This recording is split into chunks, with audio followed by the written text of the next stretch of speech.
बिचौलिए को खत्म कर रहे हैं ना, बिचौलिए की बात हो रही है। स्टॉक मार्केट बिचौलिए, उसको बंद करो। गवर्नमेंट क्या है, वो भी तो बिचौलिए हमारे विकास के बीच में। उन्होंने बोला था कि कंपनी आई, बाहर का विकास होगा, ग्रोथ होगी, लोगों को रोजगार मिला, देश आगे बढ़ेगा। उसके बाद क्या किया, 250 साल अंग्रेजों ने लूटा ना, सोने की चिड़िया होता था ये देश। वहाँ पे 1 करोड़ रुपए दे के लोगों ने सोचा तो बहुत बड़ी रकम है, बेच दिए। अब वही 1 एकड़ की जमीन 500 करोड़ 600 करोड़ रुपए है। वही किसान जिसने बेची तो वो यहाँ के 100 गज का प्लाट लेता उस जमीन में। जियो ने क्या किया, मार्केट को कैप्चर कर लिया। पहले मोनोपोली है ना, आज पहले तो फ्री में दिया। ऐसे ही ये करेंगे, थोड़ा सा MSP से, मंडी से भाव ऊपर देंगे शुरू में, फिर मंडियाँ खत्म हो जाएंगी, समझ रहे हो ना, आड़ती वगैरह सब कुछ खत्म हो जाएगा, फिर उनकी मोनोपोली होगी। किसान कहाँ जाएगा? आज़ादी को हम हरगिज बुला नहीं सकते, सर कटा सकते हैं, सर झुका नहीं सकते। भगत सिंह की कौम है, सर झुकने वाला नहीं है, हम रुकने वाले ही नहीं। इस समय मौजूद है गाजीपुर बॉर्डर पर, और जहाँ आप देख सकते हैं मेरे पीछे ये लंगर का भी काम चल रहा है, क्योंकि सूरज जैसे जैसे चढ़ता जा रहा है लोगों की भूख भी बढ़ती जा रही होगी, और भूख का इंतज़ाम करने के लिए यहाँ पर लंगर की व्यवस्था है। चाय से लेकर नाश्ते से लेकर खाना पीना और यहाँ तक कि दवाइयों तक की व्यवस्था है। हम लोगों से जाने के यहाँ पर हम मौजूद हैं कि भाई साहब बताइए, जिस तरह से आप इस आंदोलन में शामिल हैं, कब से आप शामिल हैं और कब तक रहने की आपके अंदर ताकत है? Day 1 से हैं। डे वन से। और किसी ने कहा कि हार हो जाती है जब मान लिया जाता है, और जीत होती है जब ठान लिया जाता है। ये किसान ठान के आया है, यहाँ से हटने वाले नहीं हैं। ज़मीनें दांव पे लगी हैं, ज़मीनें बिकने जा रही हैं। बोला ना आपने, किसी के बाप का, राहत इंदौरी जी ने कहा था कि सभी का खून है शामिल यहाँ की मिट्टी में, किसी के बाप का हिंदुस्तान थोड़ी है, समझ रहे हो ना। इसके बाप की जागीर है क्या? हमारी वोट लेके बैठे हैं और बेचने जा रहे हैं। ये क्या तरीका है, समझ रहे हो? हम हटने वाले नहीं है। लेकिन मैं थोड़ा सा बता दूं मैं कानूनों के बारे में, बोलने के अनपढ़ बोल रहे हैं। पहला कानून बोलते हैं farmer produce trade and commerce promotion and facilitation act. उसमें बोला है कि किसान अपनी फसल को APMC से बाहर बेच सकता है, प्राइस डिस्कवरी होगी, इंटरस्टेट मूवमेंट होगा। 85% इस देश के किसान ऐसे हैं जिसके 5 एकड़ से कम जमीनें हैं। 70% किसान ऐसे हैं जिसके 2 एकड़ से कम जमीन है। अब जिसके 2 एकड़ से कम जमीन है वो हरियाणा, पंजाब, UP से ट्रॉली भर के तमिलनाडु, केरला बेचने जाएगा। कितना कॉस्ट होगा ट्रांसपोर्ट का? ये कौन सा लॉजिक? ये भी जरूरी नहीं कि हर किसान के पास में अपनी ट्रॉली, अपना ट्रैक्टर वो अवेलेबल हो, वो किराए पे भी ले सकता है। तो किराए पर लेकर वो तमिलनाडु तो बेचने जाएगा नहीं। देखिए APMC बार 42,000, जब स्वामीनाथन कमेटी आई ना, उन्होंने बोला 42,000 APMC मार्केट बनाई जाएंगी। यहाँ पे 7 या 8,000 हैं। तो ये फेलियर सरकार का। अब इसको बोल क्या रहे हैं एक्चुअली कि APMC में खामियां हैं, उसमें बिचौलिए वगैरह, आड़ती वगैरह टैक्स लगाते, 2% के आसपास 24% पड़ता है, मानते हैं। लेकिन आप कानून को ख़त्म कर दोगे, कानून तो है और आज से लागू नहीं, 60 के डिकेड से लागू है वो। आप मुझे बताइए APMC में खामियां तो उसको खत्म करे हो आप। खामियां पुलिस सिस्टम में, क्योंकि ट्रांसपेरेंसी इंटरनेशनल की रिपोर्ट आती है, बोलती है कि 85% इस देश के पुलिस वाले करप्ट हैं, तो पुलिस को बंद कर दो। APMC को बंद कर रहे हैं ना, ये कौन सा लॉजिक है? जुडिशरी में 3.5 करोड़ केस पेंडिंग है, तो जुडिशरी को बंद कर दो, उसमें भी खामियां हैं। वही बात है ना, बिचौलिए को खत्म कर रहे हैं ना, बिचौलिए की बात हो रही है। स्टॉक मार्केट बिचौलिए, उसको बंद करो। गवर्नमेंट क्या है, वो भी तो बिचौलिए, हमारे विकास के बीच में, हमारे और विकास के बीच में तो वही है ना। क्या बोला था विकास होगा, हमारे विकास के बीच में गवर्नमेंट, वो भी बिचौलिया, तो उसको बंद करो। बिचौलियों को खत्म करना है तो बंद करो। बात क्या है कि W2 है, एक बड़ा लाला है, ये छोटे लाला जी हैं बीच वाले ना, बिचौलियों खत्म, ट्रेडर हो लाला जी बोलते हैं। एक सबसे बड़ा लाला है, उसका नाम है WTO, वर्ल्ड ट्रेड ऑर्गेनाइजेशन। 1995 में बना था, उससे पहले होता था GATT, general agreement on tariff and trade. वो क्या बोलता है कि ट्रेड व्यापार बढ़ाना है, कुछ भी हो जाए। अब हमारा आलू है वो 8-7 रुपये का लेके वो 40 रुपये का बेचते हैं, सारा बिचौलिया तो खा रहा है।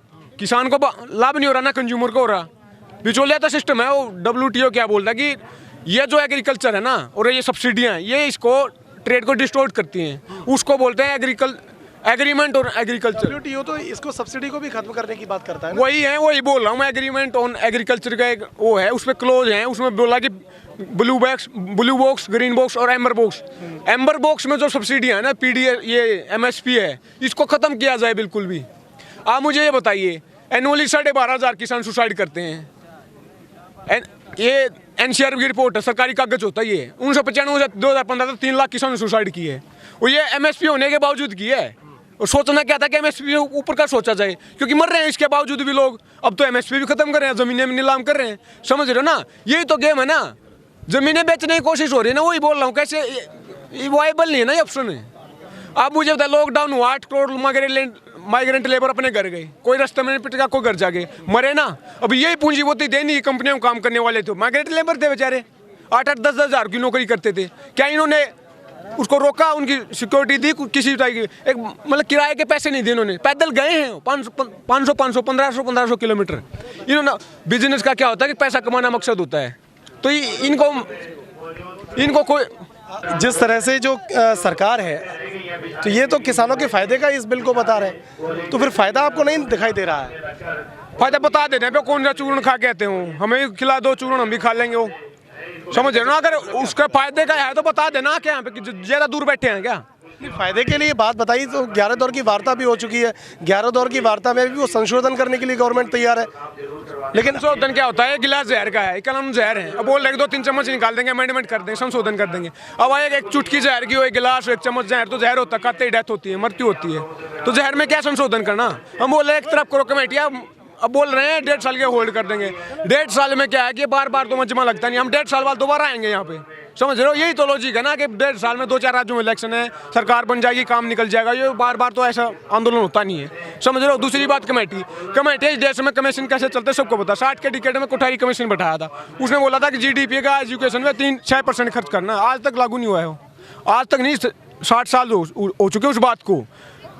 स्वामीनाथन कमेटी की रिपोर्ट है, एग्रीकल्चर रिलेटेड है, उसने बोला था C2 की 1.5 गुना कॉस्ट पे MSP लागू होगा, A2+ FL वो भी लागू नहीं है। समझ रहे? कमेटियाँ कैसे चलती हैं सबको पता है, ये टालने वाली बात है। अब होल्ड सरकार को करना, होल्ड 2 साल के लिए आप सस्पेंड कर दो सरकार को, कानून को सस्पेंड कर रहे हो, या तो होता है ना, नहीं होता। इस कानून में कॉन्ट्रैक्ट फार्मिंग का भी एक जिक्र है, तो कॉन्ट्रैक्ट फार्मिंग के आपको नहीं लगता कि इससे फ़ायदा इस तरह से भी हो सकता है? क्योंकि ज़रूरी नहीं है कि आपने जो फसल पैदा की उसका उचित मूल्य आपको मिले। तो कॉन्ट्रैक्ट फार्मिंग में ये भी होगा कि पहले से दाम आपका तय हो जाएगा, और पहले से दाम तय होगा यानी कि आपका पैसा सुरक्षित है। देखिए, ईस्ट इंडिया कंपनी आई थी 1615 ईस्वी में, थॉमस रहा था जहांगीर के दरबार में। उन्होंने बोला था कि कंपनी आई, बाहर का विकास होगा, ग्रोथ होगी, लोगों को रोजगार मिला, देश आगे बढ़ेगा। उसके बाद क्या किया? 250 साल अंग्रेजों ने लूटा ना, सोने की चिड़िया होता था ये देश, लूटा कि नहीं लूटा? इंडिगो की खेती करवाई, 3 नील की खेती, जबरदस्ती कॉन्ट्रैक्ट में फंसा। कॉन्ट्रैक्ट फार्मिंग थी, लोगों के पास ना रोटी नहीं थी, दाने नहीं खाने के लिए, लेकिन पैदा नहीं किया, उगाने नहीं दिया जा रहा था, कॉन्ट्रैक्ट में फंसा रखा था ना। 92% लोग नील की खेती करते थे। गांधी जी का पल्ला सत्याग्रह था इंडिया में आने के बाद, 1915 में इंडिया में आए थे, 1917 में चंपारण सत्याग्रह, वो नील की खेती के खिलाफ था, समझ रहे हो ना? तो वही काम इसका होगा। कॉन्ट्रैक्ट क्या होता है? मेरी जमीन है, मैं आज़ाद हूँ, कॉन्ट्रैक्ट का क्या है? अब आर्टिकल 19 हमारे संविधान का बोलता है कि freedom to speech and expression, protest का भी अधिकार है, राइट टू लाइफ भी हमें। अब मेरी जमीन है, मैं मेरा डिसीजन होगा, मुझे क्या पैदा करना, कंपनी क्यों बताएगी? समझ रहे ना? अब बात क्या है कि ये कॉन्ट्रैक्ट में फंसाएंगे ज़मीनों को, ऐसे तो बेचा जाएगा। वही तो बात है ना, मैं बोल रहा हूँ। जैसे महरौली है ना, जो गुड़गांव के पास का एरिया, उसमें ना वो होते हैं फार्म हाउस।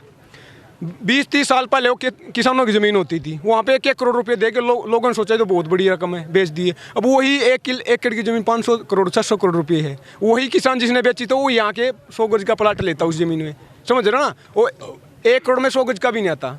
तो यही तो गेम है पूंजीपति। लेकिन इसमें सरकार ये भी तो कह रही है कि आपकी ज़रूरी नहीं है कि आपको सबको ही वो देनी है, आपकी मर्जी हो तो आप दीजिए, कॉन्ट्रैक्ट फार्मिंग दीजिए, वरना मत दीजिए।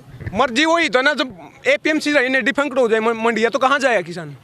जियो ने क्या किया? मार्केट को कैप्चर कर लिया, पहले मोनोपोली है ना, आज पहले तो फ्री में दिया। ऐसे ही ये करेंगे, थोड़ा सा MSP से, मंडी से भाव ऊपर देंगे शुरू में, फिर मंडियाँ खत्म हो जाएंगी, समझ रहे हो ना? आड़ती सब कुछ खत्म हो जाएगा, फिर उनकी मोनोपोली होगी, किसान कहाँ जाएगा?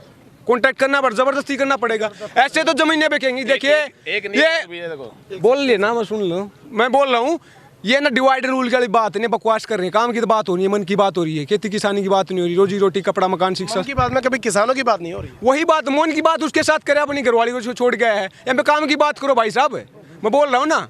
तो वही बात है ना, लूटने खसोटने वाली बात है। पूंजीपतियों के हाथ में कौड़ी का भाव बेचने जाते हैं ज़मीनों का, हम होने नहीं देंगे। ये पे कुछ भी हो जाए। ठाणे भगत सिंह ने कहा था कि आज़ादी को हम हरगिज बुला नहीं सकते, सर कटा सकते हैं, सर झुका नहीं सकते। भगत सिंह की कौम है, सर झुकने वाला नहीं है, हम झुकने वाले ही नहीं। सरकार कह रही है कि मेरा देश बदल रहा है, आगे बढ़ रहा है। तो कहाँ बदल रहा है? हर 16 मिनट में एक रेप होता है, हर 16 मिनट में, हर 32 मिनट में एक किसान सुसाइड करता है। ये बदल रहा है क्या? ये नया भारत है क्या? ऐसे बदल रहा है क्या? ग्लोबल हंगर इंडेक्स की रिपोर्ट आती है, बोलता है 94th पोजीशन पे इंडिया, पाकिस्तान, बांग्लादेश, अफगानिस्तान से पीछे। आतंकवादी देश है वो तो उनसे आतंकवादी से पीछे हैं। ये है क्या ना बात? ये ऐसे बदल रहा है क्या? डेमोक्रेसी क्या होता है? किसी ने कहा था कि चमन में इख्तिलाफ के रंगों से बात बनती है, हम ही हम हैं तो क्या हम हैं, तुम ही तुम हो तो क्या तुम हो। डेमोक्रेसी होती है people government, government of the people, by the people, for the people. अब लोगों की सरकार, लोकतंत्र है, लोगों का तंत्र है। हालांकि तंत्र भारी हो गया लोग पे, हम उल्टा कर देंगे, हमें लाइन लगा रखी इन्होंने। क्यों है कि अब लोकतंत्र क्या बोलता है कि लोगों की सरकार है, हमारे से रिलेटेड कानून बने, हमारी बात तो सुनो, हमारे नुमाइंदे होने चाहिए, स्टेक होल्डर होने चाहिए। पार्लियामेंट में कैसे पास किया? लॉकडाउन में लेके आए ऑर्डिनेंस के थ्रू, ये क्रोनोलॉजी का समझिए आप। फिर पास किया राज्यसभा में हाथ उठा के, समझा दौनी मत से। ये क्या क्या तरीका, मतलब ऐसे होगा, ऐसे चलेगा ये देश? डेमोक्रेसी खतरे में भाई साहब, लोकतंत्र खतरे में है, सेकुलरिज्म। बात क्या है कि इन्होंने लाइन लगा रखी है। 2018 में भीमा कोरे गाँव केस हुआ था, दलित थे वहाँ पे, वो जो हाईली इंटेलेक्चुअल है ना, पढ़े लिखे इस देश के, वो जेल के अंदर डाल रखे हैं, अंडर ट्रायल, 2 साल से ट्रायल भी नहीं हुआ उनका। अब वो डिक्टाई क्या पता बरी हो जाए। दलित 2018 में, 2019 में मुस्लिम CNRC के थ्रू, अब 2020 में किसान, ये लाइन लगा रखी है, सबका नंबर आएगा। यही तो विकास इनका। हिंदू राष्ट्र क्या है? आप मुझे बताइए, हिंदू खतरे में पहला बोल रहे हैं, जब इस देश का राष्ट्रपति डॉक्टर APJ अब्दुल कलाम था मुस्लिम, और इस देश का प्रधानमंत्री मनमोहन सिंह था एक सिख, जब हिंदू खतरे में नहीं था। आज जब हिंदुओं की सरकार है, जब हिंदू खतरे में है, समझ रहे हो ना? यही तो गेम है ये। लेकिन सरकार तो अपने एजेंडे पर काम कर रही है कि सबका साथ सबका विकास 2014 में नारा दिया और 19 में आके सबका विकास भी जोड़ लिया। तो आपको नहीं लग रहा कि आपका विश्वास जीत पाई सरकार? कहाँ सबका साथ नहीं है, सबका साथ कुछ का विकास। सबका साथ कैसे? व्हाट्सएप की काम कुछ का काम, वही तो हो रहा है ना। क्रोनी कैपिटल फंडिंग क्या होती है आप मुझे बताएं? फंडिंग कौन करता है इलेक्शन में? उनकी फंडिंग कौन करता है? पूंजीपति करते हैं, उन्हीं से पॉलिसी बनाए। क्रोनी कैपिटलिज्म एक टर्म होती है, वही इसे बोलते हैं। पहले वो फंडिंग करेंगे, बाद में उनकी पॉलिसी है, 2 रुपये देंगे 12 रुपये कमाएंगे, वही तो काम हो रहा है। आप मुझे बताएं, मैं डायरेक्ट अंबानी का वोट क्यों नहीं दे सकता? बीच में क्यों रखा मोदी जी? वही लड़ना है, चुना, क्या दिक्कत है? बीच में क्यों रखा है? मतलब दलाल है ये, दलाली तो है ये। यहाँ पर इस क्षेत्र में इंटरनेट की सेवा भी बाधित है, उससे आप लोगों को कैसी खासी परेशानी? आप मुझे बताइए, गोदी मीडिया तो सबको पता कैसे है, उसके बारे में थोड़ा सा बता दूं। नाम ही नहीं ले रहे, बदल के लेते हैं। जोन एलिया ने कहा था कि शर्म, दहशत, झिझक, परेशानी, नाच से काम क्यों नहीं लेती आप जी वो, मगर ये सब क्या है, मेरा नाम क्यों नहीं लेती? नाम क्यों नहीं लेते? मोदी मीडिया बोला ना, मार ले गोली, क्या बिगड़ने वाला है? लूट लिए पहले, समझ रहे हो ना? मोदी मीडिया है जो गोदी मीडिया है, वो तो दिखा नहीं रहा। हमारी खबर जो गांव में है, देहात में, गली गली में, एक घर में कैसे पहुंच रही है? सोशल मीडिया के थ्रू, इंटरनेट के थ्रू। उसको बंद कर दे, बन गया काम। ऐसे तो हथकंडा नहीं है आंदोलन को रोकने का, हटने वाला नहीं है, ठान गया किसान। सर, लग रहा है आपको कि इस आंदोलन पर कोई फर्क पड़ रहा है इंटरनेट को बाधित करके? अरे मैं बोल दिया ना, मतलब बात क्या है, 26 जनवरी को बोल रहे थे कि ये तो खत्म हो जाएगा। बाए थे लट ले गए विजय की विधायक गुर्गे उनके। जब शेर 2 स्टेप पीछे लेता ना, लोग सोचते कि तो चला गया, लेकिन वो लंबी छलांग लगाता है। ये शेर था, हम रिसर्जेंट हुआ है, वो पहले से ज़्यादा आंदोलन तेज हुआ है। मतलब हटने वाले नहीं है कोई कुछ भी कर ले, किसी हद तक चला जाए। तार लगा रखे हैं आप, देखियो, जैसे आप खेत में जाओगे ना, उससे तारों मेड होती है, और आपको शोक रोकने के लिए तार लगाए जाते हैं। ये तार लगा रखे 10-12 लेयर की बैरिकेडिंग, कंक्रीट की बैरिकेडिंग है, किले गार्डर की तार लगाए। ये किसानों को इनडायरेक्टली कुत्ते बिल्ली बोल रहे हैं, आवारा पशु बोल रहे हैं, समझ रहे हैं? सीधा नहीं बोल, आतंकवादी बोल रहे हैं, समझ रहे हो ना? कौन लोग हैं जो ये जो खालिस्तानी आतंकवादी, इस तरह का जो तमगा इस देश के अन्नदाता के ऊपर दिया जा रहा है? अगर हम आतंकवादी तो हमारा दाना पानी क्यों खा रहे हो? उगाया तो हम नहीं है, समझो ना? दूध पानी घी सारा, मतलब सब्जियां, अनाज, दालें, सारा तो हमारा, क्यों खा रहे हो हमारा दाना पानी? अगर हम आतंकवादी हैं तो हमारा भला क्यों कर रहे हो? बार बार बोली सरकार किसानों का भला करूंगा, आतंकवादी बोल रहे हो, फिर आतंकवादी भला क्यों कर रहे हो? अगर हम आतंकवादी हैं तो देश की 70% पॉपुलेशन एग्रीकल्चर पर डिपेंड है, तो देशभक्त कौन है? देशभक्त कौन है? सब आतंकवादी हो गए।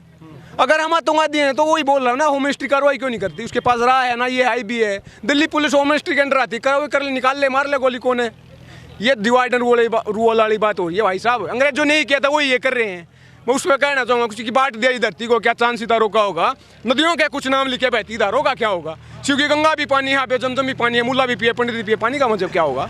उन फिरका परस्तों से पूछो, क्या सूरज अलग बनाओगे? एक ही हो हमेशा सबकी, क्या हो भी नहीं बनाओगे? नस्लों का जो करे बंटवारा, रहबर काम का डोंगी है। क्या खुदा ने मंदिर तोड़ी थी या राम ने मस्जिद तोड़ी है? ये मंदिर मस्जिद मूर्तियाँ, ये हिंदू मुसलमान, यही तो ताल है फकीरी, समझो ना? ये का अगर आप मुझे स्टेट मंदिर बनवा दें, स्कूल कॉलेज यूनिवर्सिटी हो, ये कौन बनवाएगा?